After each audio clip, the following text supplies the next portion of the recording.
Sua câmera tá deitada, Júlio? Aí, não, não, tá ok aqui. Tá, vou deixar desse jeito aqui porque eu não consegui colocar de outra forma.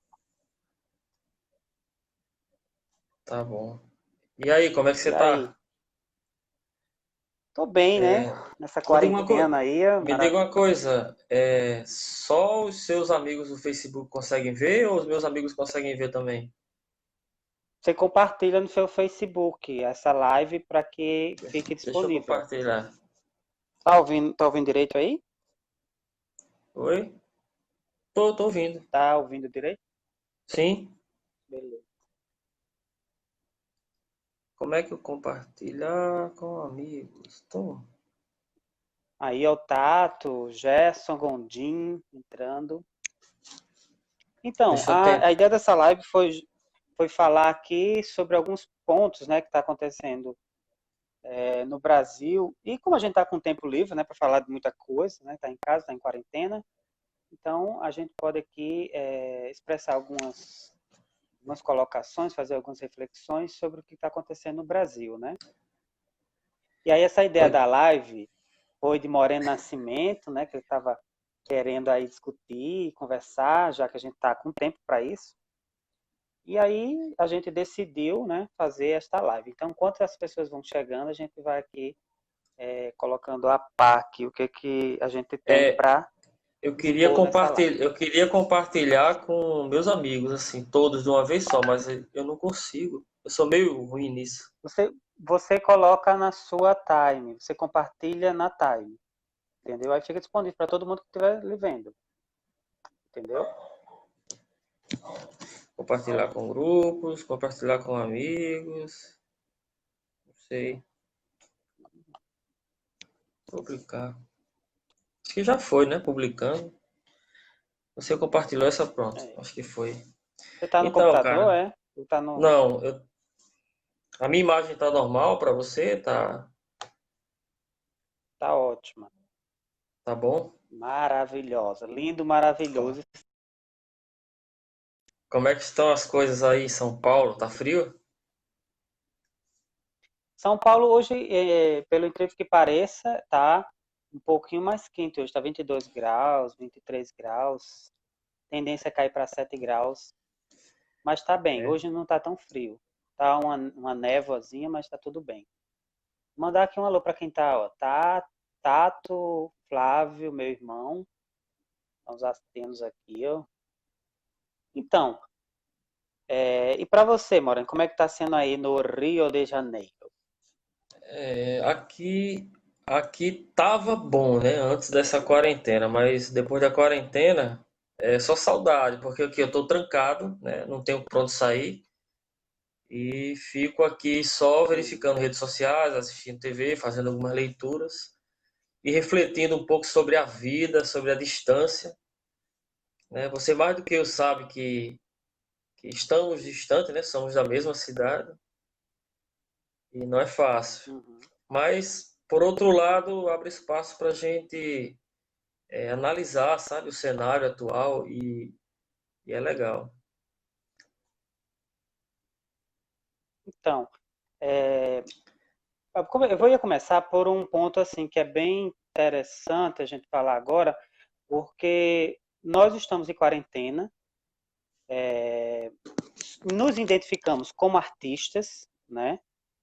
Fazemos parte da galera que faz cultura aqui no país, de certa forma.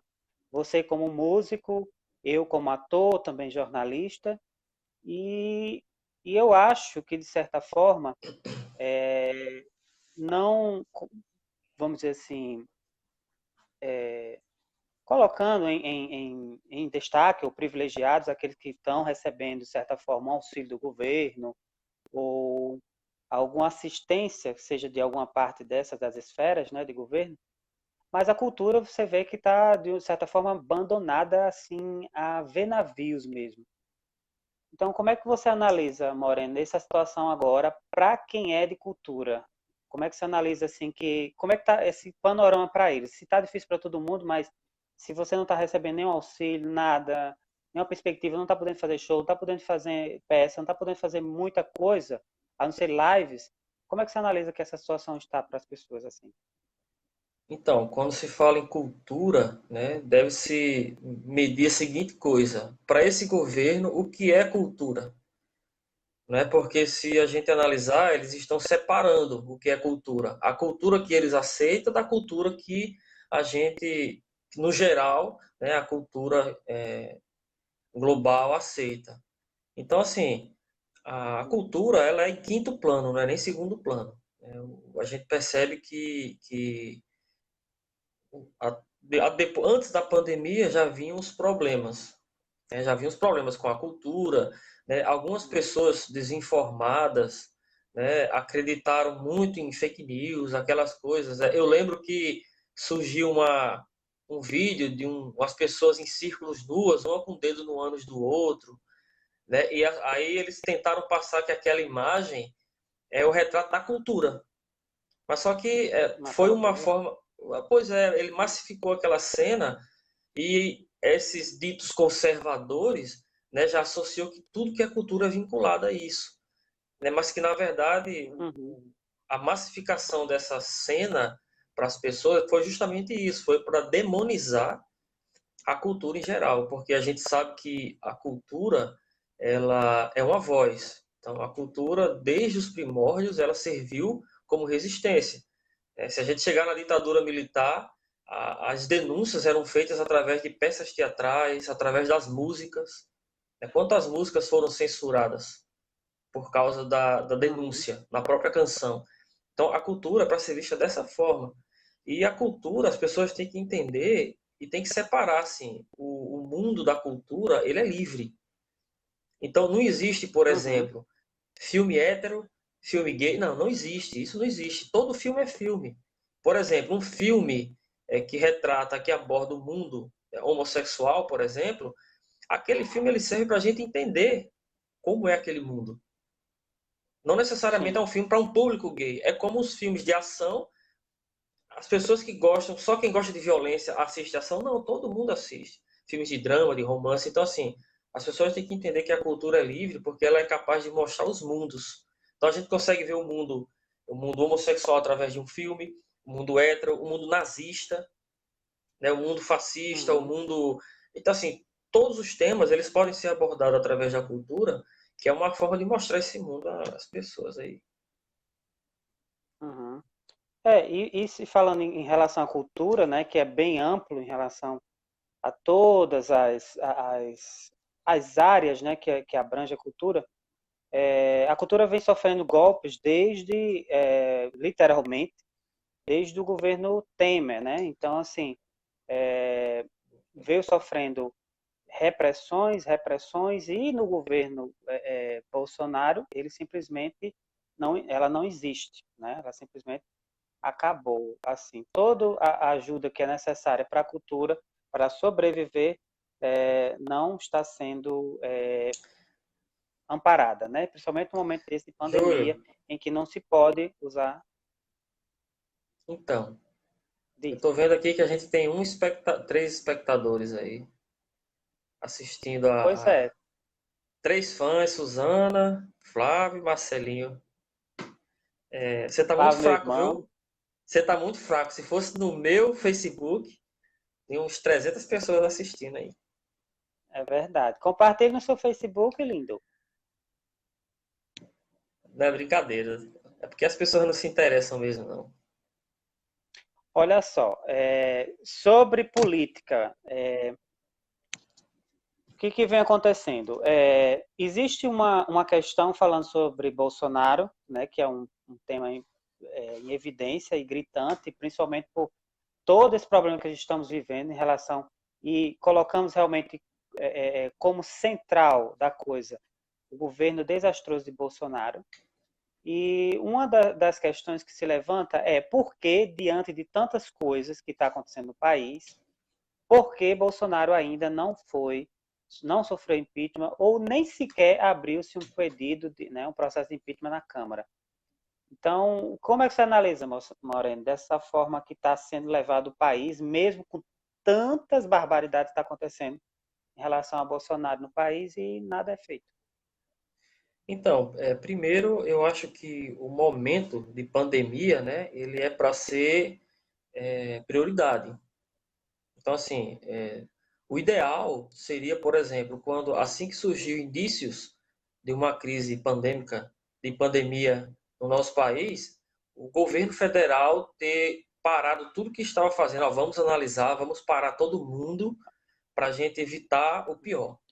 Então, começou aí, né? O presidente começou ele é muito negacionista, né? Ele começou a negar o problema, dizer que é uma gripezinha, e esse público dele, né, que eu acho que são 57 milhões de pessoas, né, desses 57 milhões de pessoas, vamos supor 25% dessas pessoas, 25% de 57 milhões é muita gente. Essas pessoas acreditaram em tudo que ele falou e seguiram. Então começou o problema.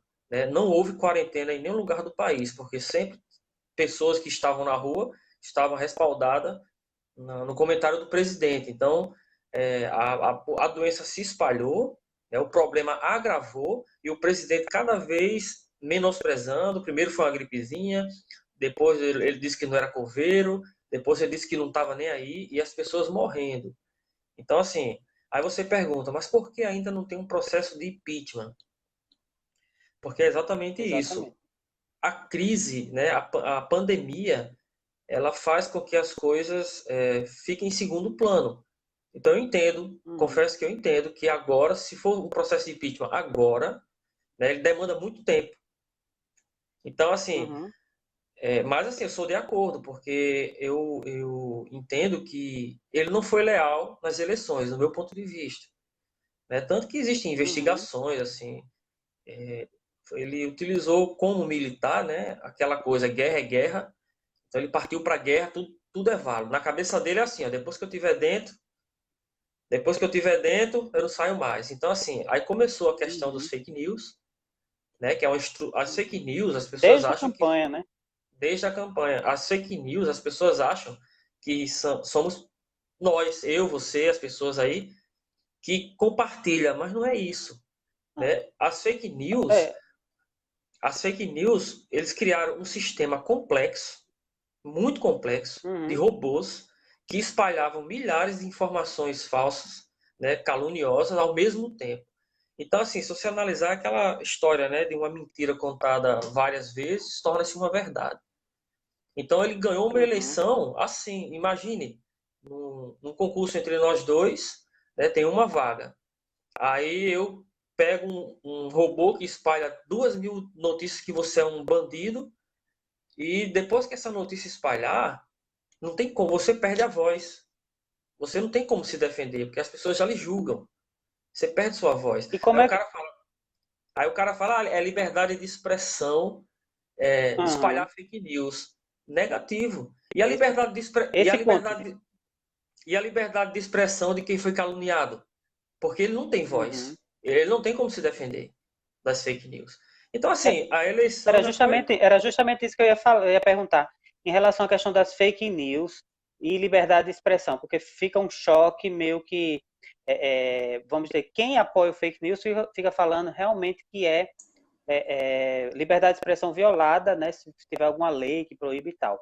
Mas é aquele ponto de vista que eu vejo também que, a partir do momento que você está defamando ou você está levando para outras pessoas, divulgando coisas que não são verdade sobre outra pessoa, aí não tem liberdade de expressão, aí tem um crime, né? Um crime que é de difamação, de trazer para pessoas muitos problemas, né? E que não existe pela lei ainda uma coisa que realmente reprima isto, entendeu? Que vire esse crime, né? E seja realmente levado a culpa para essas pessoas e cumprido, né, uma sentença, na verdade, para essas pessoas, porque isso não é liberdade de expressão.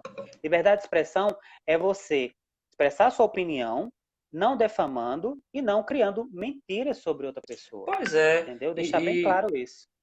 pior das hipóteses, vamos supor que eu acho que eu espalhar uma notícia falsa é liberdade de expressão. Vamos lá. Olha aí, Renato, Beleza. Júlio, Estásia, Mas o problema pegando aí. não sou eu que estou espalhando a notícia falsa, são robôs. É uma estrutura complexa, é uma coisa maciça. Então, assim, isso é muito grave. Porque, assim, uma pessoa, não sei se você lembra de um caso, acho que foi no Rio de Janeiro, no Guarujá, de uma mulher que foi, saiu uma fake news sobre ela, que ela era uma bruxa, que estava matou uma criança. Sim. Ela foi linchada. Tava fazendo magia negra, né? Ela foi linchada, fez até aniversário a morte dela. Então, assim, foi uma notícia Uhum. falsa e ela foi linchada. Cadê a liberdade de expressão dela de se defender? Não houve. Então, assim, quem é caluniado maciçamente perde a liberdade de expressão. E as pessoas não entendem, as pessoas acham que, ah, não, ele ganhou, legítimo. Não, cara, mas essas fake news ajudou. Eu conversei com algumas pessoas que só têm ódio do PT, por exemplo. Mas esse ódio Uhum. surgiu quando? Ele pode ter raiva de não querer mais o PT, isso aí é democrático. Mas esse ódio surgiu maciçamente, essas notícias toda hora, todo momento. E assim, eu recebia muitas fake news assim e não repassava porque eu procurava saber se era real ou não. Mas enfim, né? Uhum. É, começou aí. Uma das coisas que eu acho que, por exemplo, voltando sobre a questão do impeachment, ele não aconteceu, eu pontuei algumas coisas aqui. Em relação a Rodrigo Maia, que é o alvo, seria, né, para um impeachment de Bolsonaro, como eu disse para você, como você estava falando, existe a questão da pandemia nesse momento, não seria um momento mais adequado, mas existe também outros porém, né? Conforme a pesquisa pela Datafolha de 29/5, 46% são a favor do impeachment e 50% não são. Está meio que empatado a coisa, né? Diferente de como era com Dilma, que era mais de 60%, né, no momento que Dilma foi. Então, para acontecer um processo de impeachment, é necessário também que a população esteja engajada, esteja também destinada a esse fim, né? Tudo conspire a favor. Então, as pesquisas ainda mostram que não é total, né, adesão total. Por quê? Porque ele ainda tem uma base de apoio, mesmo que seja Apesar 30%, mas, não existe um clamor da população ainda ao ponto que estava como foi com Dilma e Collor, vamos dizer assim, né, nos dois impeachments que o Brasil teve. Só que a questão na questão de um impeachment agora, também é necessário ver que, diferente de Dilma, o Bolsonaro também fez um acordo com o Centrão. E este acordo com o Centrão dá né, sordidamente votos para que isso não aconteça. Né? Então é bom destacar isso aqui. E como o Maia falou, né, essa semana ainda, ele falou que não era o momento, e em um momento oportuno ele iria analisar. E como a gente sabe que política é uma questão muito podre mesmo, é uma coisa que realmente está voltada a mesquinharias, então, no momento em que é oportuno, que Maia está falando, é o momento em que, se eles pegam emendas que Bolsonaro deu para eles, com o passar de alguns meses, isso já não vai fazer mais efeito, os acordos, e aí é pensado numa possibilidade de um impeachment, entendeu? É uma isso. questão de degradação do governo para que chegue o apogeu da coisa, com aumento da impopularidade, enfim, tal, tudo isso para chegar a Com, um cenário propício. com relação à popularidade, né, eu entendo que, por exemplo, o Brasil ele tem 220 milhões de habitantes. Né? 220 milhões de habitantes e Bolsonaro foi eleito com 57 milhões, eu acho. Os números são próximos. Então a gente começa a entender que ele não é a maioria. Né? Então, e é onde está essa maioria, essa maciça, esse restante do pessoal? Pois é. Então, assim, a popularidade dele não cai porque aquele eleitorado, né, ele foi conquistado, né, de tal forma que fica irrefutável, né, dizer ou afirmar qualquer coisa ou qualquer crime.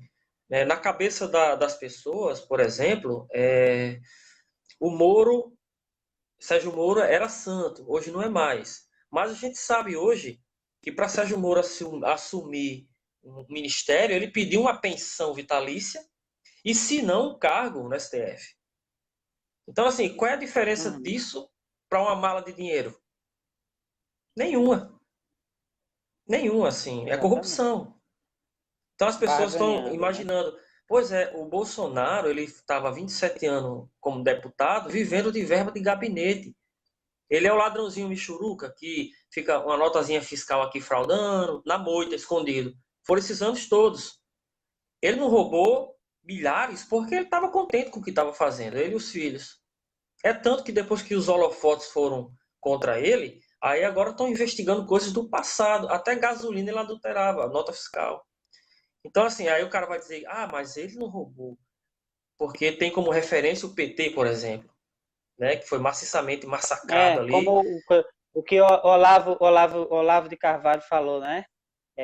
Em todo governo, um roubinho ou outro sempre existe. Essa é a desculpa que tem. E outra coisa, ele está desesperado porque a família dele é toda complicada, né? Ele foi para a televisão dizer que tinha uma família íntegra. E agora ele está correndo atrás para não perder essa integridade, entendeu? Como é que ele corre atrás? Uhum. Mexendo os pauzinhos ali na Polícia Federal e, entendeu? Desqualificando quem denuncia, né? Em casos absurdos aí de envolvimento com milícia, essas coisas todas, ele desqualifica logo quem denuncia, desqualifica a imprensa, e o fã-clube dele meio que engole isso como verdade absoluta. Mas eu me pergunto, como uma pessoa acredita cegamente, né, no Bolsonaro? Às vezes eu acho que é apenas orgulho de dizer que realmente esse cara não era isso que ele dizia. Já que eu vou ter orgulho, vou defendê-lo até a morte. Gente, é errado isso. Você não pode defender. O cara apresentou tudo de ruim, assim, desde a eleição, né? A vida inteira. E agora ele ia virar um santo? Não ia. Então, isso aí foi mais do que esperado, né? O cara não participou de nenhum debate e ele mesmo dizia que não entendia nada. Então a gente deu um cheque em branco para um maluco, só isso. Uhum. E tem muita gente que tá falando agora que está arrependido de votar em Bolsonaro, de ter votado em Bolsonaro, é justamente, de certa forma, elegeram, ele está no poder e agora não tem mais o que fazer. Só pedir desculpa e falar que não está mais apoiando não vai mudar nada, né? Então, assim, tem que realmente militar em relação à questão de derrubada do Bolsonaro mesmo, colocar todas as suas energias para que isso aconteça, porque quando foi na eleição todo mundo saiu em apoio, né? Esses 57 milhões saiu em apoio a Bolsonaro e agora está vendo que a besteira está acontecendo, então é necessário que realmente se tome posição. Como também existiu muito fortemente essa questão de, nas eleições, muita gente ter ficado fora, né? Ter ficado fora do voto, simplesmente dizendo que não ia votar em nenhum e nem outro, porque não via nenhuma solução para o Brasil. Mas, a partir do momento em que existe uma eleição, alguém vai ser eleito. E aí, sendo eleito, vai acontecer coisas boas ou coisas ruins, ou coisas mais ou menos, né? Então, essa é uma mensagem que não sai da minha cabeça, por quê? Porque não adianta você dizer que é contra, é a questão do fascismo também. Não adianta você dizer ser contra se você está sentado, o fascista chega e você não sai, não se diz contra, não tem uma reação contra isso, entendeu? Então você fica sendo meio que culpado por isso. É um Pois fato, é. é uma realidade isso, né? E as pessoas têm uma paranoia, né? A paranoia parece até que existe um inimigo. A esquerda é um inimigo, a direita é um inimigo. Cara, o Brasil nunca foi um país socialista e nunca será. O Brasil Uhum. nunca foi comunista. Isso foi, isso foi já mais uma fake news que de tanto se falar vira Pois é, meio que uma verdade, né? E que não existe. pois é. Existe uma diferença entre a direita e a esquerda em ideologias? Existe. Existem pontos negativos e pontos positivos? Existem. Né? O problema é o que o Bolsonaro vendeu. Ele vendeu uma extrema direita. Então, é um Uhum. pensamento literalmente fascista. Neofascista. As Uhum. pessoas, as pessoas banalizaram o termo fascista de tanto ouvir falar. Mas isso é muito grave. O fascismo é E, não, muito grave. e é isso o que acontece. Para Bolsonaro chegar à presidência, lógico que teve saber o quanto o neofascista, né, a ideia de um neofascista estava popular no Brasil, né? Foi feito um estudo, com certeza eles fizeram essa análise e viram que o terreno era fértil para que isso acontecesse no Brasil. E aí a gente descobre que boa parte da população brasileira, né, ou uma fatia dela, ainda tem disfarçada de conservadorismo, né? Ela tem ainda essa linha neofascista. Mas por Pois que é. isso veio à tona nessas eleições? Veio à tona, lógico, através das redes sociais, dos fake news disseminados através das redes sociais, mas também veio também pela ideia de que o, o falsamente patriota, né, ele defende a nação, foi vendido isso em larga escala, ele defende a nação do comunismo, né? Então, e que para um país como o nosso seria importante que nós tivéssemos um governo de direita, dito de direita. Só que isso foi realmente, e até, Moreno, não sei se você viu alguns dias, colocando alguns artigos, tanto da Folha de São Paulo, como do G1 também, estão colocando que isso foi dado através, começou com a Lava Jato. A Lava Jato foi o precursor dessa ideia neofascista vir à tona e eclodir no Brasil. Por quê? Porque, de certa forma, essas pessoas que são ditas como contra a corrupção viram na Lava Jato uma ponte para que eclodisse essa ideia de que nós defendemos a pátria, entendeu? E alguns artigos estão sendo colocados isso. Como é que tu analisa essa questão aqui no Brasil?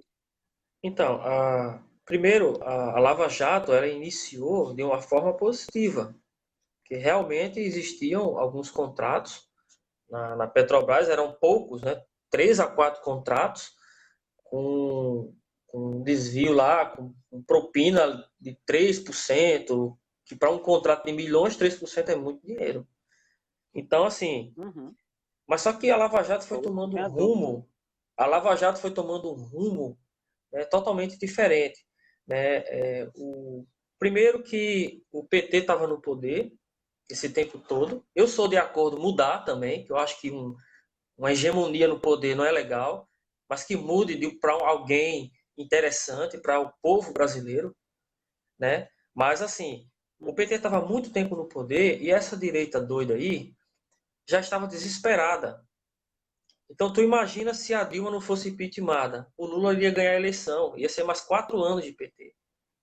Então, assim, aí o pessoal aproveitou a situação. É como um boxeador, né? Você dá um soco no seu adversário, ele fica tonto. O que é que você faz? Você cai para cima. Matar ou morrer. Para ganhar a luta. Então, foi o que aconteceu. O PT errou, cometeu seus erros. Na hora esses erros foram demonizados, somatizados maciçamente pela imprensa, por todos, durante 2, 3 anos. As pessoas que ficaram com ódio do Partido dos Trabalhadores, através de fake news, notícia, aquela confusão toda, conseguiram o impeachment da Dilma e aquela história, a gente conseguiu o impeachment, então não tem mais como entrar outro cara do PT, não, já tirou ela, vamos... Aí não, caíram para dentro, apostaram em tudo. Né? A imprensa criou um monstro chamado Bolsonaro. Ela não acreditava que o Bolsonaro ia ganhar. Mas só que ela criou um monstro. E como é que você vê agora essa questão de, por exemplo, a esquerda para voltar ao poder, vamos dizer assim? Você analisa de que forma que seria possível? E as pessoas podem comentar aqui embaixo também, tá? Quem está acompanhando aí. Em relação a como é que voltaria, né? Sairíamos dessa extrema-direita para, não sei, do centrão ou a esquerda? Como é que você poderia ver essa questão para o futuro Brasil? Eu acho que está muito delicado, né? Porque eles fizeram um trabalho extraordinário de demonização da esquerda. Então, assim, há uma divisão, a gente sabe disso, e que eu fico muito preocupado, por exemplo, com os protestos, não da morte do George Floyd, que aquilo nem se comenta de absurdo, mas eu estou falando dos protestos a favor da democracia. Eu fico um pouco preocupado na hora que começa o quebra-quebra. Por que eu fico preocupado? Porque é nesse momento que o Bolsonaro fica dando gargalhada. Porque ele sabe que ele vai mostrar para todo mundo, inclusive para quem votou nele, que ó, a esquerda aí, fazendo baderna. Então é nessa hora que ele vai crescer. Então a gente não vai conseguir tirar o Bolsonaro fazendo isso, infelizmente. Então é nessa hora que ele vai crescer. Então é tão interessante que recentemente ele parece que ele tuitou uma frase do Mussolini, acho que foi de Mussolini, Uhum. né? Bem nesse momento. Aí o que é que eu fico pensando aqui? Sim, É estratégico, entendeu? Ele toma um copo de leite, ele bota a frase de um fascista copo de leite. que é para poder jogar lenha na fogueira e essas pessoas ficarem mais iradas, quebrarem mais. E ao confronto. E é nesse momento que ele vai Paralisia justificar, tá aqui. vendo? É nesse momento que ele vai justificar. Uhum. Quebrando tudo. Vocês querem isso de novo para vocês? Então é muito para tirar o Bolsonaro do poder. A gente tem que fazer um trabalho de união mesmo. Tem que pegar o pessoal da esquerda, pessoal Uhum. da centro-esquerda e aquele pessoal da direita que é sensato. E deixar apenas os malucos lá, os fascistoides lá, que vai ser os candidatos do Bolsonaro. Então, assim, é muito delicado. Tem que fazer um trabalho E bem interessante.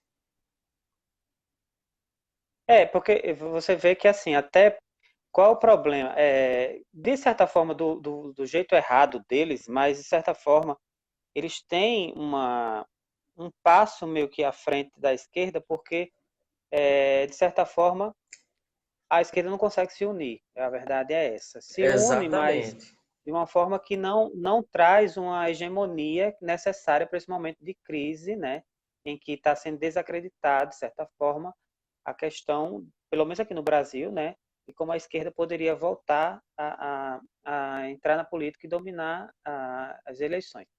Só que a questão é, fica se discutindo quem poderia fazer aliança com quem, aí fica Ciro, né, que até a campanha passada se dizia que tinha mais um lado esquerdo, hoje a gente já vê que não é bem assim, e a Marina Silva. E essa seria uma junção de todos, né, contra o fascismo, contra esse governo Bolsonaro.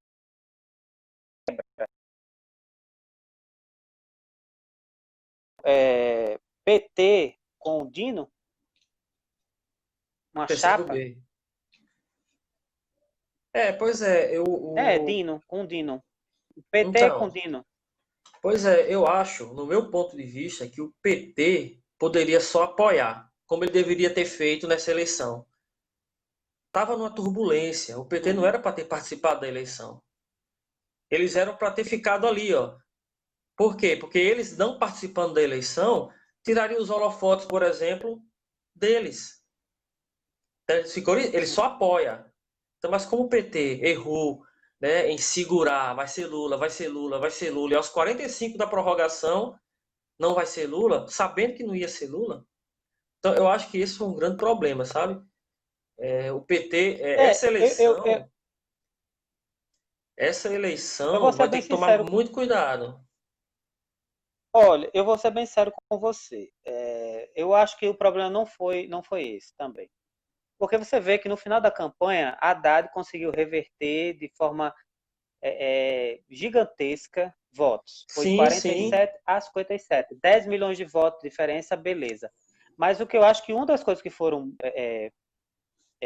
negativas para o PT ganhar as eleições foi que tinha um arsenal de fake news mesmo.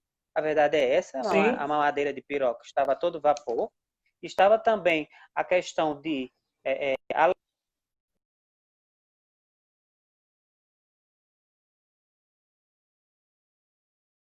não tinha nada.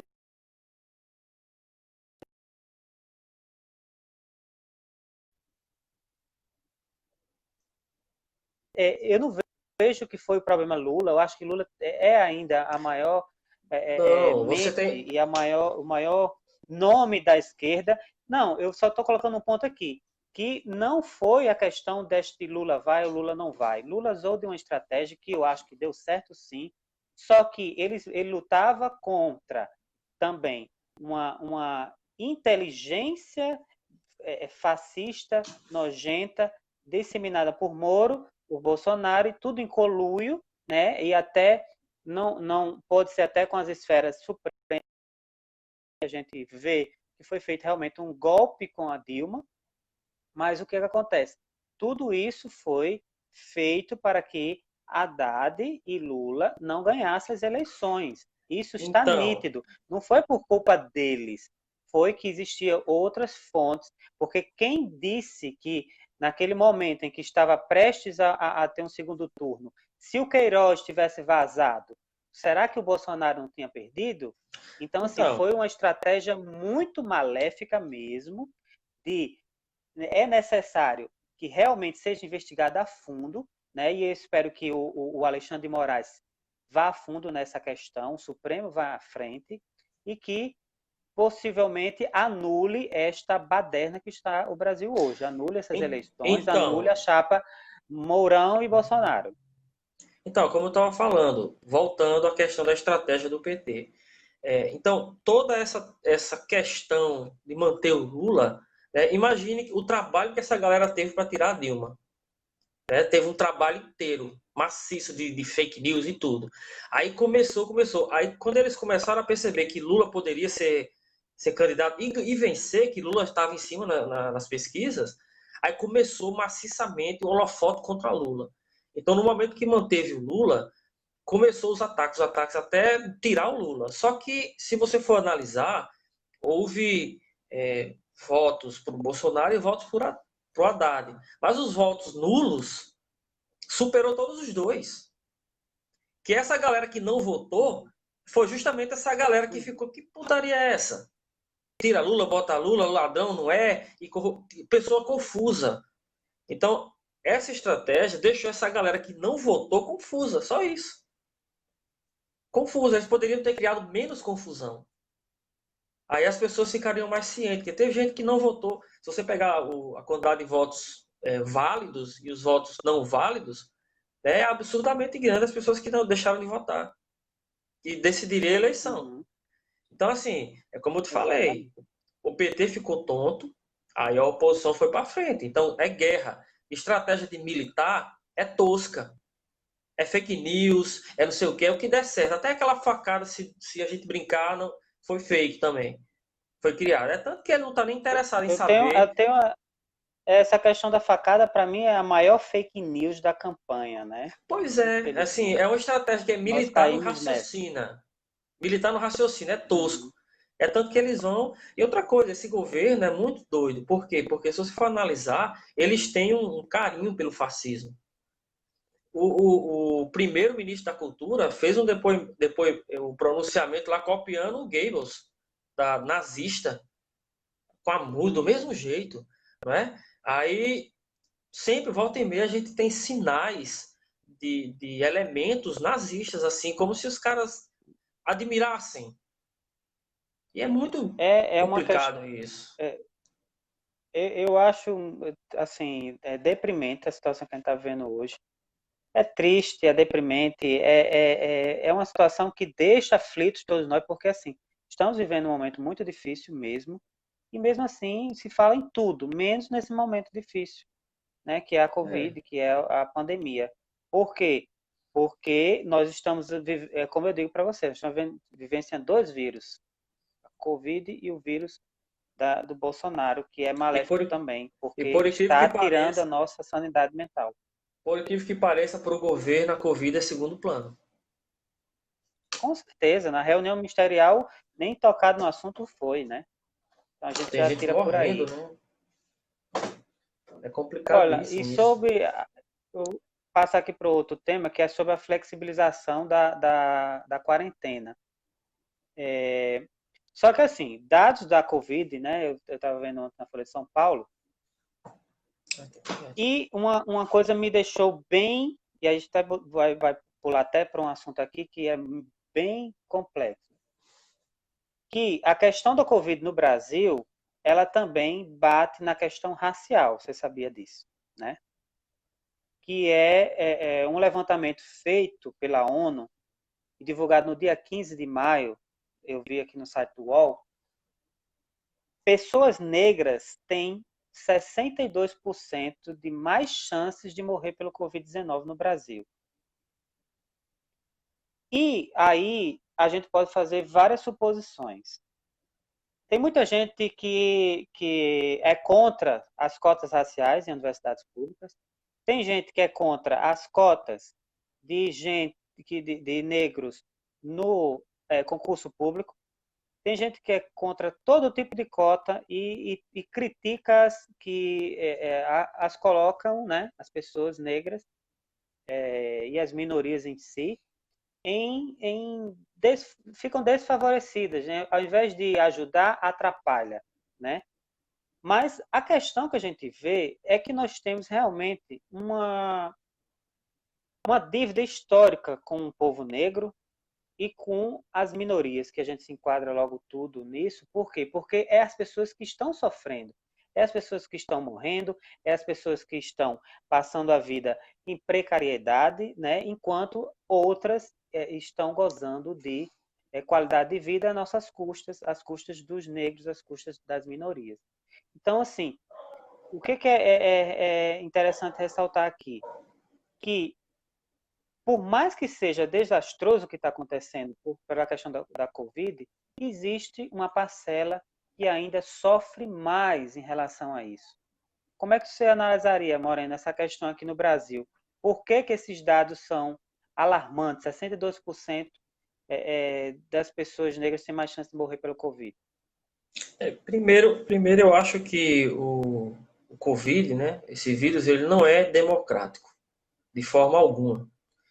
Né? Ele não é Como se democrático fala desde o início, né? ele não é democrático. Por quê? Porque, primeiro, que as pessoas não estão sendo testadas.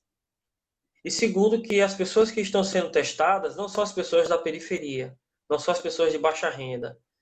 Estão sendo testadas também, mas bem menos. Né? Quem tem grana, né, tem mais acesso. Então acaba sendo um vírus não democrático. Né? Eu vou te dar um exemplo, por exemplo, se esse Sobre o vírus. exame, só para trazer um dado, é em torno de R$ 350 na rede particular para fazer o teste. Você Pois tira logo é, por aí, né? Quem pois está é. recebendo R$ 600 de auxílio emergencial, como é que vai fazer um O teste? governo o governo queria dar 200, conseguiram aumentar para 600. E um teste é 300. Então, assim, não tem como. Né? Eu vou te dar um exemplo. Se esse vírus ele se concentrasse nas periferias, acabava o alarme. As pessoas não iam estar mais nem preocupadas. Né? Por exemplo, quando acontece um. São exemplos. Quando aconteceu a explosão na Boate Kiss, né, que morreu aquela terrivelmente ali foi terrível, né? Foi, poxa, foi comoção, com razão, porque ali foi uma coisa horrível, terrível. Mas na África Sim. morre muita gente. Na África, nos países da África, nos lugares onde a miséria, existe fome, o próprio Nordeste, né, tem muita gente com fome, e a gente percebe que não existe uma comoção maciça. É porque quando o problema chega para as minorias, periferias, tal, parece que a coisa fica mais tranquila. É como se a galera dissesse: "Ah, graças a Deus, só está morrendo lá na África". Então, assim, o vírus, ele não é democrático, porque a partir do momento que as pessoas dos centros mais urbanos, assim, ficarem protegidas e esse vírus se concentrar em locais pobres de periferia, né? Eu acredito que ninguém vai mais nem estar preocupado, assim. Tipo, então, é por isso que eu estou dizendo, por isso que acontece muito isso, né? Os testes. Imagina numa comunidade, né, que centenas, milhares de pessoas num amontoado de gente. Como é que a gente vai controlar essas pessoas? Numa quarentena, por exemplo, né? E dentre essas E a questão pessoas, também até de pode falar. e até também a questão, Moreno, até a questão, por exemplo, de você, o governo federal, ele tinha destinado os R$ 600. Tem gente que desde o início, né, do processo de ter esse auxílio não recebeu ainda a primeira parcela, tá? Alguns estão recebendo a segunda parcela, né? Mas tem gente que não recebeu a primeira parcela. Aí como é que acontece essa questão? As pessoas que estão querendo ficar em quarentena, elas não conseguem, elas têm que voltar para trabalhar, elas têm que tentar sobreviver, elas têm que estar na rua, têm que estar fazendo camelô, aplicativo, É trabalhando de alguma complicado. forma para sobreviver. Então, elas saem da quarentena porque ela não tem como meio de subsistência. Então, o que acontece? A classe mais desfavorável nisso são as pessoas que moram na favela, os pobres, né, do Sim, país. E sim. quem é essa maioria? São os negros, né? São Então, as minorias que não estão nas grandes metrópoles, nas coberturas dos prédios. Não estão. Estão na favela, né? Então, assim, é por isso que eu acredito, né, que pela essa pesquisa que foi feita, que atinge mais os negros e os pobres, né, em geral. Por quê? Solange tá mandando Porque um beijo aí. não tem acesso. Beijo, Solange, para você também. E o Felipe Cairon. Escândalo, Bárbara está dizendo aqui. Concordo plenamente com essa dívida histórica com o negro. Com certeza, é histórica porque foram mais de 400 anos que o negro foi escravizado aqui no Brasil. E quando ele foi Áurea, pela princesa Isabel, ela simplesmente assinou porque não queria que existisse uma reforma agrária no país. Porque a verdade que teria que ser feito é que essas terras que são dos donos de engenhos, grandes proprietários, deveriam ser divididas para os escravos que há anos trabalhavam nessas fazendas. Mas não foi o que aconteceu. Temendo isto, ela simplesmente assinou a Lei Áurea e aí É. os negros foram para os morros, no Rio de Janeiro, foram para favelas, né? Foram para os quilombos e viviam sem salário, né? Não tinha como se sustentar e aí virou esta dívida histórica que um negro dificilmente consegue pular de uma classe social porque ele não tem auxílio do governo para que consiga, porque a educação no Brasil é péssima. Para você conseguir chegar ao ensino superior e estudar na escola pública, né, de universidade, é muito complicado se não existir cursinhos gratuitos, se não existir bolsas de estudo para que ele se mantenha sem precisar trabalhar para estudar, porque é muito É, fácil não. um filho de A rico entrar na meritocracia não se universidade, né? aplica.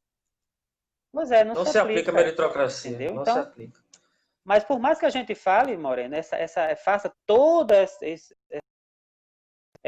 sociológica da coisa, as pessoas ainda dizem como o Bolsonaro, e daí? Entendeu? Para coisas assim. É, porque Então, é na cabeça complicado do. viver num país que realmente não tem. É porque na Pode falar. cabeça dessa galera, na cabeça dessa galera que tem as condições básicas, né, para se dar bem, eu falo básicas porque a população carente, lá, os negros no nosso país, nem a situação básica, a condição básica tem para se dar bem. Então, assim, não Uhum. existe essa meritocracia, não existe. E as pessoas, né, elas acreditam nisso, acreditam que, se esforçar, consegue. Poxa, se esforçar, consegue. E a equidade, né? Uhum. Como é que o filho que mora numa comunidade que a internet é no celular apenas, não tem notebook, vai estudar para o Enem, à distância, e vai competir com o filho Eu acho do cara que eu tem acho grana? que as Não tem pessoas como. Não tem. eu acho que as pessoas não têm noção, acho que até a pessoa que está vivendo numa situação dessa, às vezes fala, não tem a noção de como são as dificuldades de você viver num país como o Brasil, para chegar a aspirar alguma coisa, né, de sobrevivência ou de se estabilizar no futuro. Porque você pega aqui por São Paulo, como é que você vê essa situação? Por exemplo, aqui em São Paulo, para você sair, pegar um metrô, um ônibus, é R$ 4,40. Para você sair e voltar de qualquer lugar aqui em São Paulo, você tem que ter no mínimo R$ 10. R$ 10, eu estou dizendo, né? Então, assim, até para você ir para um cursinho, se você não tem dinheiro, se você não tem.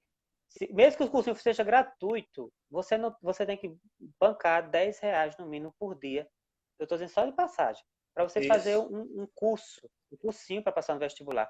Então, é uma dificuldade imensa. E todo mundo sabe que o salário mínimo no Brasil, o salário líquido, ele fica R$ 800, 700 e poucos reais, com todos os descontos. Como é que você sobrevive, se desdobra para estudar num país que não dá nenhuma qualidade para que isso aconteça de forma sólida e que seja, como é que se diz, que faça realmente florescer uma ideia de crescimento, de pensamento e financeiro. Não tem como.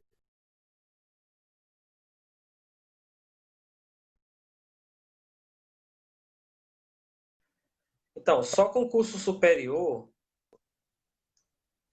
superior, noite, Denor Ramos. Denor Ramos, não é qualquer pessoa que Heloísio, está ao lado do Denor Ramos. o ator escândalo, Heloísio Félix também está aqui, Norberto Rodrigues, sejam bem-vindos aqui. Quem mais Então, está aqui? como eu estava falando, só com educação, né, e com cursos superiores, né, que a gente pode tentar diminuir essa diferença, né? E eu fiquei muito triste quando o ministro da Educação falou mesmo, em alto bom som, que o Enem não tem apelo social. Ele quer as cabeças inteligentes. Então, na cabeça dele, pobre não é para entrar no Enem. Mas na cabeça de quem tem um mínimo de noção, né? Um mínimo de pensamento coletivo, um mínimo de pensamento racional, entende que através da educação, do curso de formação ou curso superior, é que se consegue chegar em algum lugar. Então, o Enem, a universidade pública, ela tem esse papel social, sim. Ela é para ter esse papel social. Inclusive com os negros. Inclusive com os negros. Né? E falando sobre essa questão mais aprofundada, no momento agora atual, Moreno, como é que você vê essa questão de como está lá nos Estados Unidos, que também agora reverberou na França, né? Paris também está tendo manifestações. Como é que você vê? Aqui no Brasil também começou depois disso também, né? Com aquelas manifestações, principalmente aqui em São Paulo, na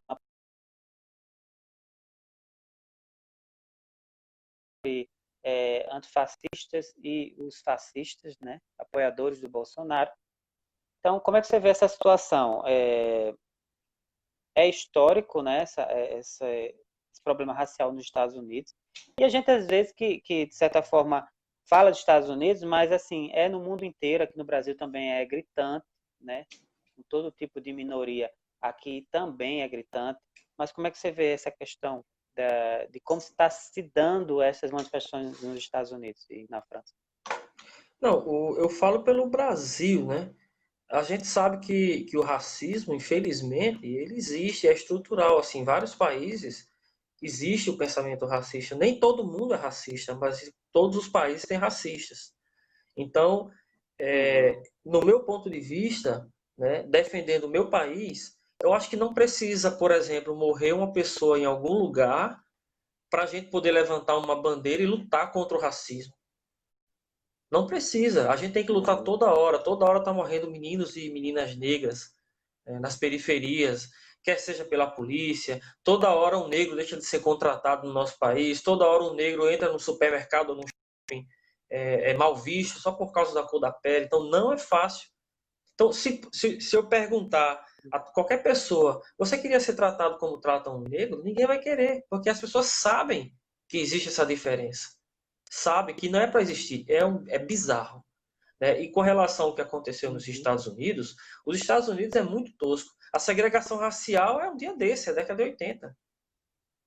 Então, a segregação lá é muito forte isso. Lá tinha o Martin Luther King, né, um pastor, ele começou a sua luta por causa da atitude de uma mulher no ônibus, que ela tinha que levantar para um branco sentar, porque ela estava na cadeira não estava na cadeira de pessoas de cor. Ela se recusou, acho que era empregada doméstica, e deu uma maior confusão. E a partir daí foi o estopim para Martin Luther King começar a sua luta. E ele foi assassinado, porque, infelizmente, aqueles que têm voz, né, em último caso, é assassinado. Aconteceu com a Marielle, aconteceu com o Martin Luther King, aconteceu com outros líderes mundiais aí. Então, no nosso país, a gente não precisa esperar alguém morrer em outro país, não. A gente tem que lutar toda hora. O racismo é para ser combatido a todo momento. Contou uma piada racista, não é para rir. Então, assim, é muito legal isso, porque se você for parar para pensar, mudou-se um pouco. Acabou não tinha antigamente aquele tiozinho que contava piada no Natal, né? Piada de negro, piada. Acabou, a gente não tem mais piada, não tem mais. Isso aí é um sinal positivo, né? Você vê que as pessoas vão se adaptando. Aquele tiozinho lá da família que contava piadas machistas, homofóbicas, racistas, ele não conta mais piada. Ah, mas isso é ruim? Não, isso é ótimo. Eu fui criado ouvindo piadas racistas. Então, a partir da minha consciência, foi que eu percebi que aquilo não era engraçado. Que Então, assim, dói, né? pois é, a luta é toda hora. Toda hora é luta. É estar do Dói. lado. E não se discute com racista. Não tem diálogo com racista. Né? Racista é inimigo. Né? Então, assim, você querer o mal de outra pessoa e até a morte por causa da cor da pele, por causa da etnia, aí é uma doença, né? É uma coisa que é insustentável. Uhum. Pois é uma situação que a gente vê como vai se agravando com o tempo, né? Porque isso na década de 60 foi o auge da coisa lá nos Estados Unidos e foi gritante. Tem alguns filmes que retratam, né? Até filmes que são comédia, mas eles tratam de uma forma assim que coloca um pouco, mas não a questão de, da piada por si só, né? Mas é uma questão também de criticar esse racismo, né? De externar ele como danoso, né? Mas a gente percebe que tudo tem um porquê de acontecer. Eu acredito que isso estava realmente numa situação muito tensa, realmente. O que está acontecendo nos Estados Unidos é parecido com o que está acontecendo no Brasil. A Covid-19 está acontecendo nos Estados Unidos, parecido com o que está acontecendo aqui. Aí você fica pensando, mas como é qual a ligação que tem do Brasil e dos Estados Unidos? O fascismo. Um governo fascista lá, um governo fascista aqui, que, de certa forma, vai levando isso a um insuportável, né? E que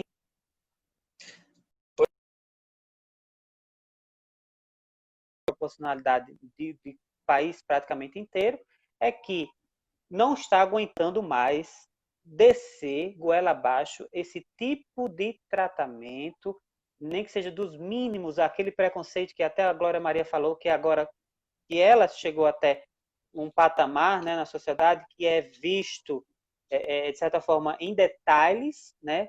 Nos Estados Unidos, a gente vê uma vida sendo ceifada por causa do racismo, né? Então, em graus diferentes, em escalas diferentes, a gente vê em todos os lugares isso acontecendo. Então, não é aceitável, como também não é aceitável esses dois governos, né? Que está levando mais morte para os países através da não está combatendo como deveria a Covid-19, né, essa questão da pandemia, e também por essa questão de infelizmente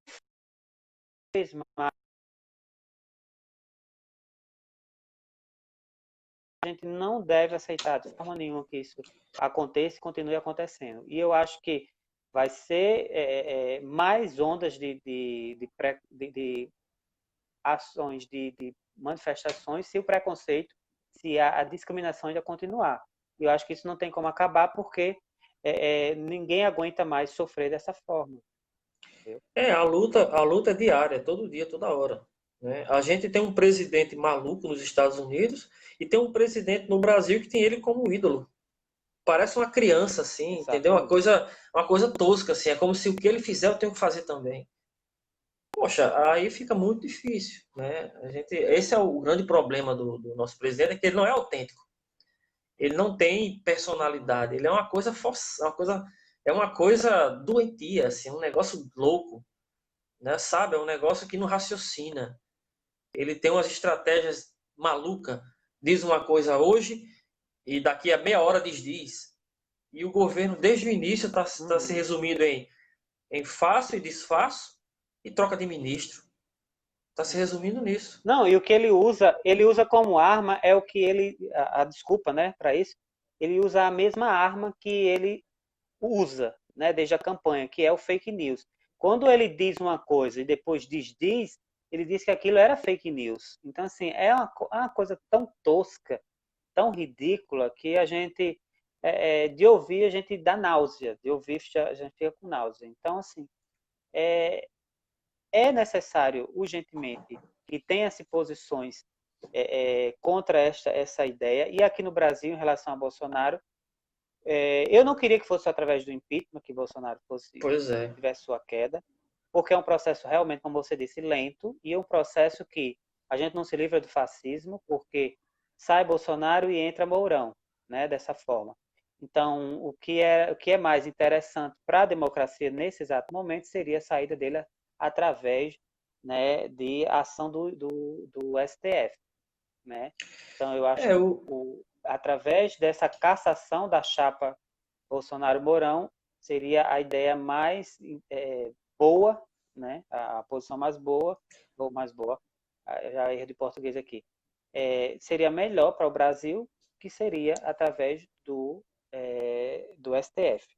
Porque a gente não vai se livrar, vai entrar outra coisa que a gente não sabe onde o é que vai cenário parar. No meu ponto de vista, Saudade, Jance, Shelmy. um país, eita, olha, um país que todo presidente é impeachmentado, não se governa, vira bagunça. Então, assim, a gente não pode ter um outro impeachment. Numa situação feliz, vamos supor, a situação ideal, Exato. hipoteticamente ideal, seria o quê? Uma oposição marcante e o presidente, né, ir até o seu final. E a oposição está marcando ali em cima, sem deixar, né, a sociedade, a população no geral sofrer. Isso seria a situação ideal. Porque depois que ele terminasse esse mandato, ele não voltava mais, foi uma merda. Né? O grande problema de um país que se tem impeachment a todo momento é que não se governa. O país vai ficar louco. Nós perdemos 10 anos. Você sabe o que é 10 anos parado? Entre Dilma e o Bolsonaro são 10 anos parado. Então, o Brasil, se não fosse um país tão rico, já tinha ido por água abaixo. Então, assim, é muito complicado. Mas, assim, a gente sabe que a eleição foi uma estratégia tosca. O cara usou maciçamente. É como se eu chegasse para você, espalhasse aqui em robôs que você é ladrão, soltasse 1 milhão de perfis falsos acusando você de um crime. Todo mundo ia acreditar. Né? Todo mundo ia acreditar. Aquela mentira contada várias vezes. E aí o cara, como eu te falei no início, né? É liberdade de expressão. Não é liberdade de expressão. Primeiro que não foram pessoas, foram robôs. E segundo, que quem está sem liberdade de expressão é o acusado, porque ele perde a voz. Ele não consegue se defender quando a mentira ela é muito bem feita. 1 milhão de pessoas dizendo que você é ladrão, você é ladrão. E você perde a voz. Você vai ser linchado, vai ser massacrado. Então, assim, você denegrir a imagem de alguém, isso não é liberdade de expressão em lugar nenhum. Principalmente se forem robôs, né? Porque robô não tem expressão. Com certeza. Com certeza. E essa questão da fake news, existe um debate em relação à questão do que deveria ser liberdade de expressão e o que deveria ser considerado fake news. Não tem assim, esse debate. A questão bem nítida é, se você está disseminando informações falsas, você vai estar levando está dando um pouco de eco, por isso que eu estou dando um erro aqui. Se você tá ficando louco aqui o negócio.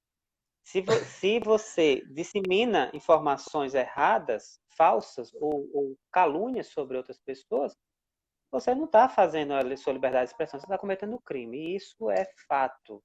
Não precisa a gente nem discutir isso. Então, mas assim, menos mal quando eu ou você ou qualquer um de nós aqui que estamos assistindo inventa uma mentira e solta. Porque a gente se responsabiliza por ela. A gente pode ser culpado, pode ser condenado por ela.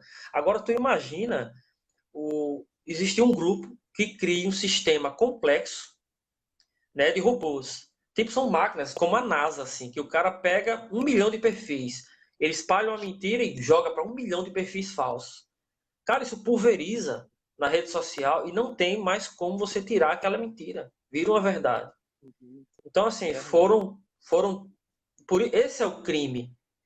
Não é a questão. E o pior, dinheiro público jogado para estruturar esse sistema. Doações, empresários. Qual o interesse de um empresário doar muita grana para mentir sobre o seu adversário? Será que ele faz isso porque ele ama?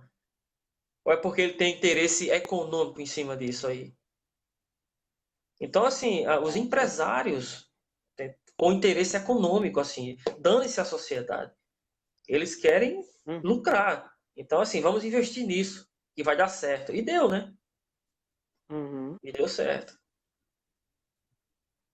Então, Morena Nascimento, você queria abordar um outro tema nessa live.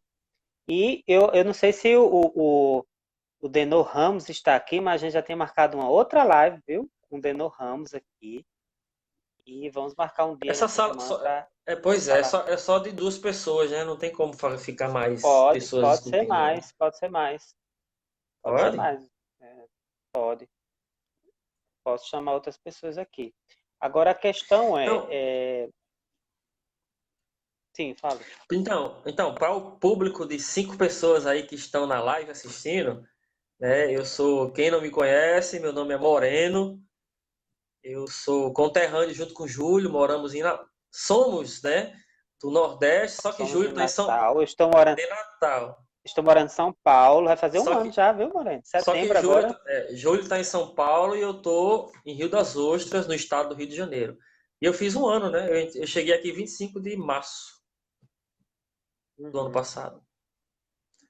Fiz Rio das Ostras, mandar um beijo para todo mundo em Rio das Ostras que vai vendo essa live, né? Porque assim, tem 5 pessoas, Moreno Nascimento, nessa live, mas depois ela vai ficar disponível e vai mais gente assistir, querido.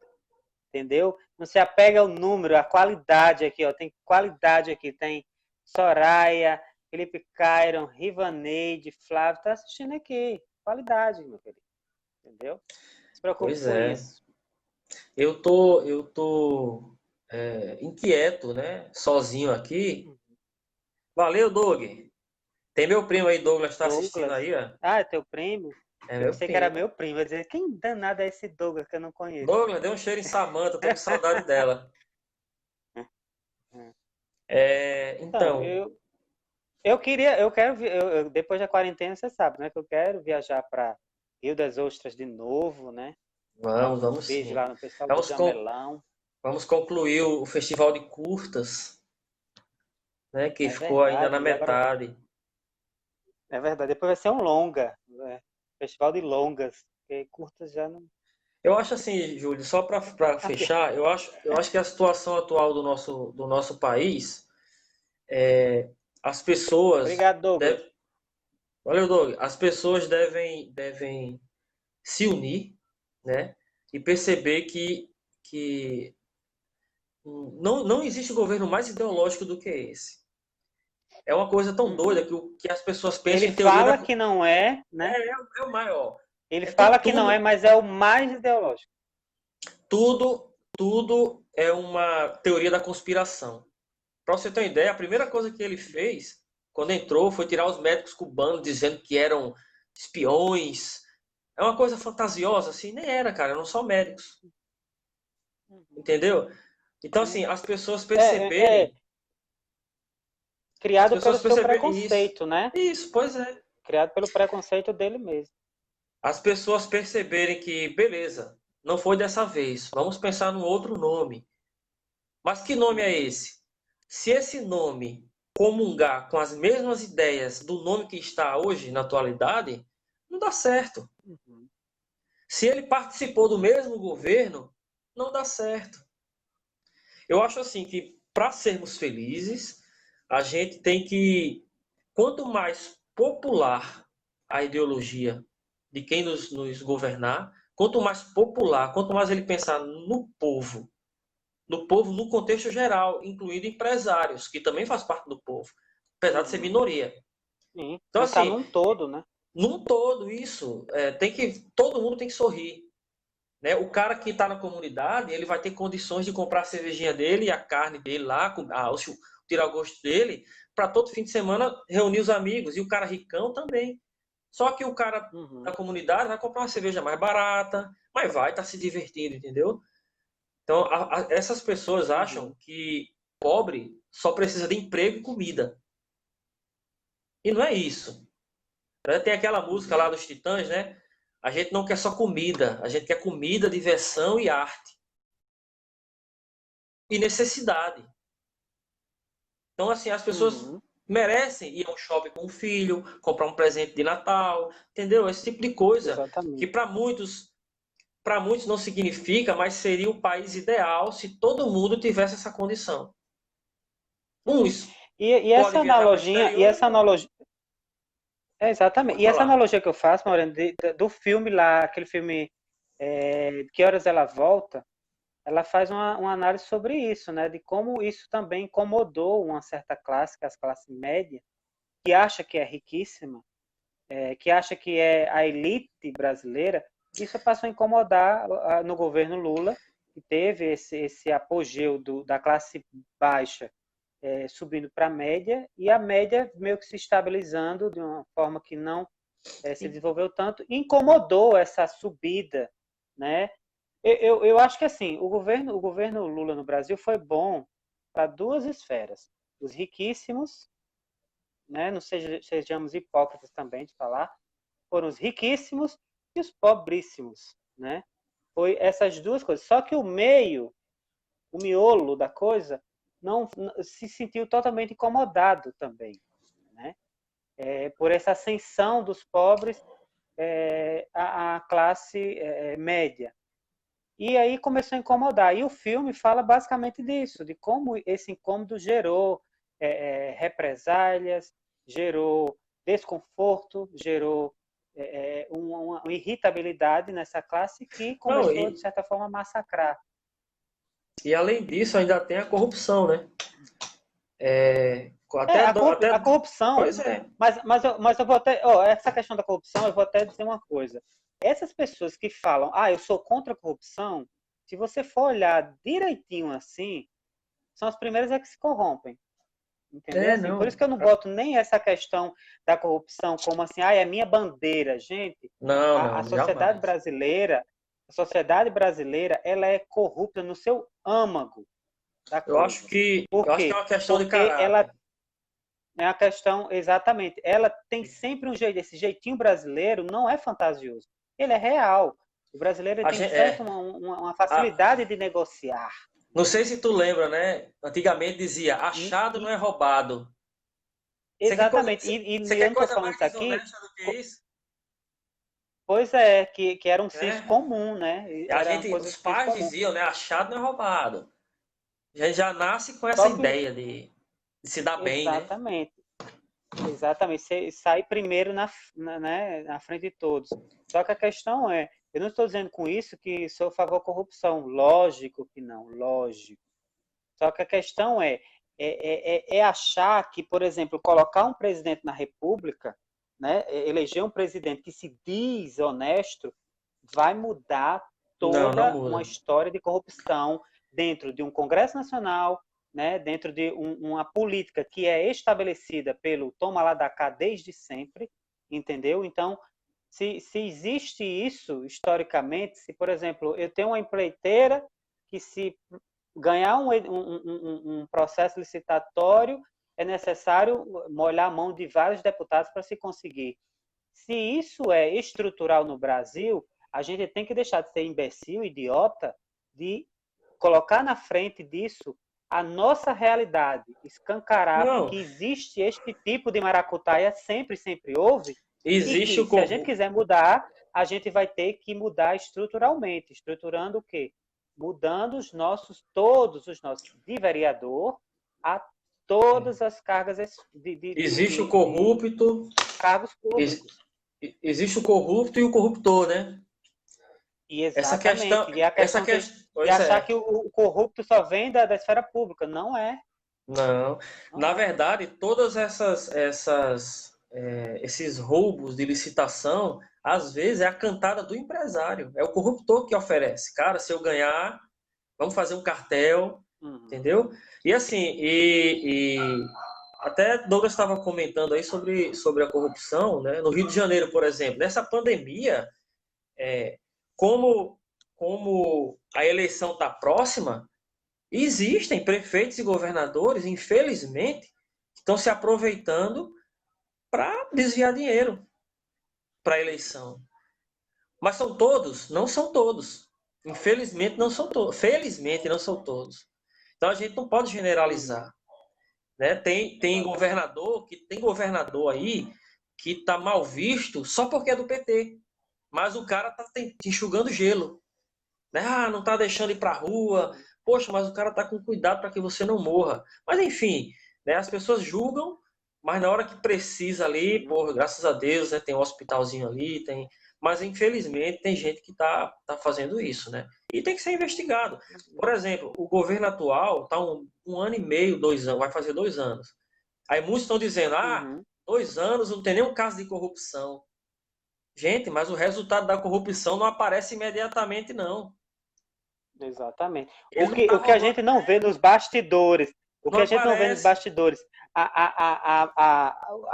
a mão de obra que está sendo feita para que isso não venha à tona, você já está na cara, né? Imagina, muito tolo pensar assim. Imagina se tem um presidente que tem os filhos que são bandidos e o cara está fazendo de tudo para proteger esses filhos. Para você ter uma ideia, que existiu até a questão, por exemplo, de roubos, né, de corrupção que aconteceu no governo do FHC, Fernando Henrique, foi descoberto agora, em 2009, 2013. Aí fica um discursozinho raso, né? Do jeito que o presidente gosta, raso. Tá vendo? Isso o quê? E o PT? Calma, gente. O PT já está fora do governo já faz muito tempo. A Dilma nem governou. Vai fazer 5 anos, né? Eu considero 8, porque 5 anos que o PT... Não, vai fazer 5 anos que a Dilma saiu, né? Então, as pessoas, por exemplo, reclamavam do preço da gasolina a R$ 2,80, mas o Temer, em 2016, aumentou para quase R$ 5, de uma hora para outra, com livre comércio neoliberal. Né? E que hoje, outra coisa hoje... que a gente... Pois é. E uma coisa que a gente hoje... E uma coisa que hoje a gente vê é que está escancarado, de certa forma, a corrupção do Bolsonaro, mas, assim, tem apoiadores que veem que não é. Né? Porque, por exemplo, a questão do cartão corporativo, que saltou 3 vezes mais, e também agora está, né? Você não consegue ver com transparência o que está sendo gasto nesse cartão corporativo, e você não vê isso como corrupção. Só um parêntese. Milhões. Só um parêntese, Júlio. Só para Douglas estar dizendo que viu no Rio de Janeiro que Wixel tá. O Wixel e o Bolsonaro é a mesma coisa. Eles foram eleitos com a campanha armamentista. Eles usaram a mesma campanha de bandido bom é bandido morto, o mesmo texto, a mesma coisa, tudo igual. A diferença agora é que um quer ser presidente e o outro quer se manter no governo. Aí viraram inimigo, mas todos pensam iguais. O Wixel acaba ruim. E a mesma coisa que aconteceu com o Bolsonaro. E a mesma coisa que está acontecendo com o Moro, né? O Moro também vai entrar na briga para a presidência e aí vai ser coisa feia a próxima eleição. Você já viu banda com vários compositores juntos dar certo? Não, se separa. Cada um quer fazer o seu trabalho. Então, assim, o Wixel... Agora Moreno, músico. Desde o início, o Wixel não aspirava isso já. Cara, malandrão.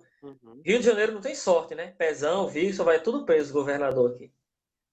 Não, e quando não dá certo com os de lá, eles exportam, né? Porque o Wixel não é do Rio de Janeiro, né? Espírito Santo, né? Parece que gosta, né? De gente ruim. E Crivella, pelo amor de Deus. Crivella, Wixel, Jesus. Só Jesus na causa. E eu vejo também assim, o paulista também não acerta, né? É complicado aqui também. Pois é, nessa hora eu tenho orgulho de ser nordestino. É verdade. Eu também tenho orgulho de ser nordestino. Né? De sangue vermelho. É. Eu acho Eu Pois acho é, que... eu acho que a gente... Fale, pode falar. Não, é tranquilo. É isso mesmo, a gente conversar um pouco sobre o cenário político, né? Mais uma vez eu fico preocupado da forma como as pessoas estão indo para as ruas, porque Quem quiser, quem puder compartilhar, viu? As live.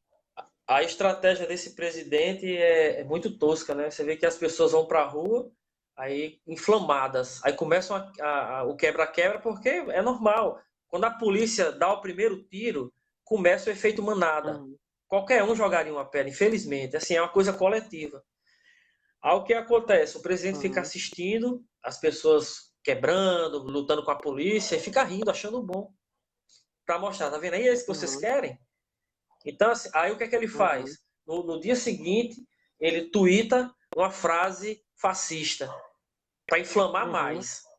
Então ele quer isso, ele quer ver o circo pegar fogo para se manter no Exatamente. poder, só isso. Então, a guerra, que é uma guerra civil, né? Os movimentos têm que se organizar. Só vai tirá-lo do poder Uhum. se organizar. Quem votou, O que a quem não gente... votou e quem deixou de votar, ficar junto. Uhum. Eu estou vendo aqui que o Douglas está falando assim, corrupto e a população também. Tem muitos que recebem Bolsa Família que nem precisa. E outra coisa, o que eu acho que fico atônito O é exército, que o exército o recebeu presidente... 70 milhões. Não, exatamente, 180 mil do Exército O foram, exército receberam, brasileiro né? recebeu. Receberam auxílio emergencial. E outra coisa, o Moro, que se diz o bam, bam, bam contra a corrupção, ele mesmo recebia auxílio moradia sem precisar, tendo uma casa.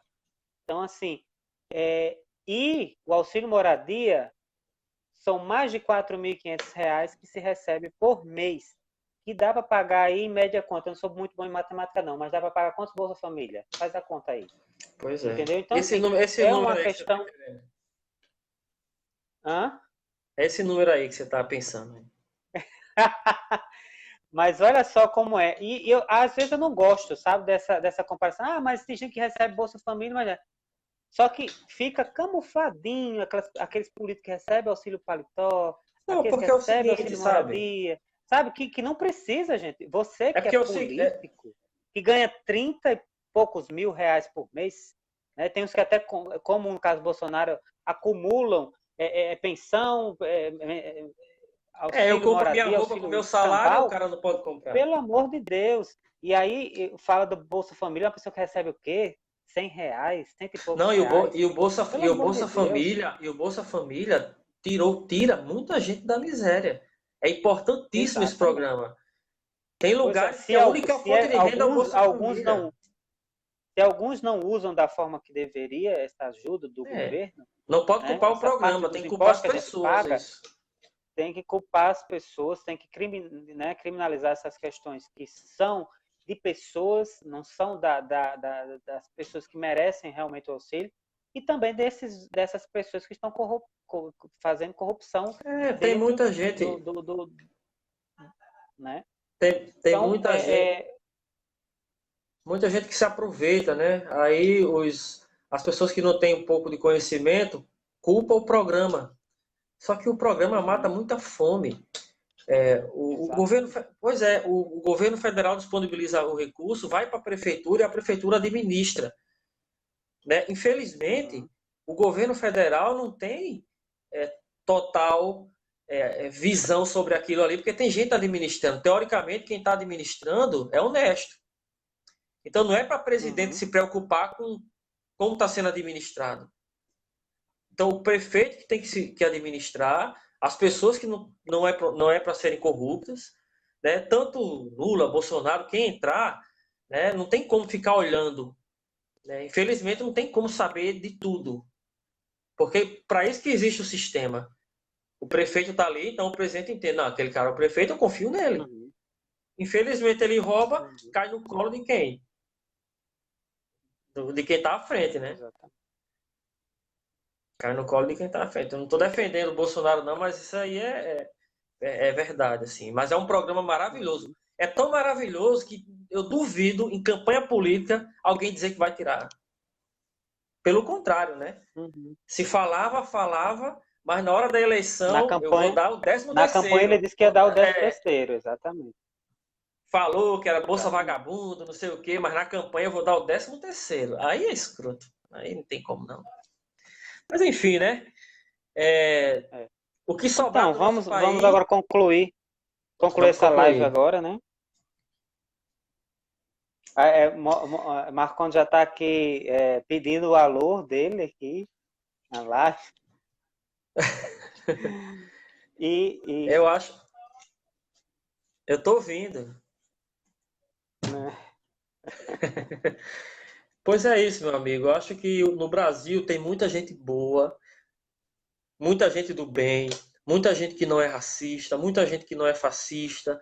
É um país maravilhoso, de pessoas bonitas, uma diversidade cultural, diversidade geral. Eu acho que a beleza do Brasil é a diversidade. Agora, tu imagina se nós brasileiros usássemos tudo isso que nós temos de qualidade ao nosso favor. Respeitar essa diversidade, a cultura, os mais pobres, acabasse com o racismo, distribuísse melhor a renda, fizesse todo mundo ter o mínimo de condição para ser feliz. Eu não estou falando para comer, eu estou falando para ser feliz mesmo. Então, seria o melhor país de se morar. Eu não estou nem aí se a Selic, se empresário, se taxa não sei de quê. Meu amigo, se o meu povo está feliz, está sorrindo, é isso que importa. Isso aí seria o país ideal. Em vez da gente ficar babando empresário, os empresários que deveriam babar a gente para colocar as empresas aqui. Só que é o processo inverso. Né? O capitalismo, ele baba o capital. Então, assim, quem governa o país são empresários, grandes empresários. Empresário que eu falo não é aquele que tem uma lojinha, uma oficinazinha, não. O empresário que eu falo é o que envolve a bolsa de valores. É o cara que tem peso na bolsa. E é isso. Um país maravilhoso. Que é muito... Por fim, né? Para concluir, moramos num país maravilhoso onde não tem terremoto, não tem nada, por feliz, bonito. Se chegar um governo popular, mas se chegar um governo popular, um governo que olhe para as pessoas, que queira que as pessoas sorriam e sejam felizes, e pense nisso, saúde, educação para todo mundo, aí o país vai para frente. Eu queria agradecer a todo mundo que esteve aqui nessa live, todo mundo que passou por aqui. Todo mundo aqui, Soraya, Douglas, Ivaneide, Flávio, meu irmão, todo mundo que participou aqui, o Felipe Cairo. E dizer que foi bom, né? A gente está em casa, está em quarentena, então é bom a gente também ficar a par de tudo que está acontecendo, todas as informações, todas as notícias que estão rolando por aí, porque assim, é disso que também necessita o nosso futuro, né, nesse país. A gente tem gente que diz que não gosta de política, mas a política é necessária para tudo que está rodando ao nosso redor, é necessário para que necessita da política. Olha, eu estou tendo um eco tão grande aqui dentro que você nem imagina. Tira o retorno, rapaz. É só tirar o retorno. Para falar. Então, assim, só agradecer e dizer que na próxima, daqui para o final de semana, a gente vai fazer uma nova live. E eu convido agora Denor Ramos para participar dessa live. Ele não está aqui hoje, ele só entrou. Mas ele tinha falado comigo, então a gente vai fazer essa live. Pois é. É isso aí, então. E pedir também que compartilhem essa live, né, na sua time aí, para chegar a mais pessoas. É isso, Moreno. Espero que a gente tenha contribuído de alguma forma, né, nesse papo aqui, trazer algumas informações e que possamos ter no futuro bem próximo do nosso país uma melhora, né, e quiçá cheguemos, né, a um patamar melhor do que estivemos há 10 anos atrás, né? Estávamos numa crescida, numa subida e agora estamos vendo que estamos numa ladeira, né? Então, espero que a gente chegue a um patamar maior do que anos atrás. Para melhorar como está é muito fácil. É só escolher alguém interessante, com todo o viés. Assim, como é que você se escolhe alguém para lhe governar? Você tem que se identificar, mas não se identificar particularmente. Você tem que se identificar como povo. Você não pode chegar, o cara gosta de quem tem a altura. Então, não, você tem que se identificar como povo. E, esse cara vai cuidar do povo, então eu vou votar nele. E para os que estão em casa, em quarentenas, e precisam trabalhar, usem máscara e álcool gel o tempo todo nas mãos, porque eu sei que a volta ao trabalho é necessária para muitos. Quem pode ficar em casa, fique.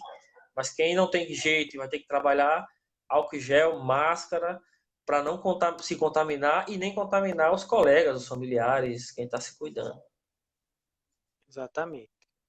Ó, Flávio aí, meu irmão Flávio Júlio. Gostei, Deus abençoe a nós todos. Amém. Pois é. Então, tchau, boa noite para todos. Já. Fiquem bem. Tchau.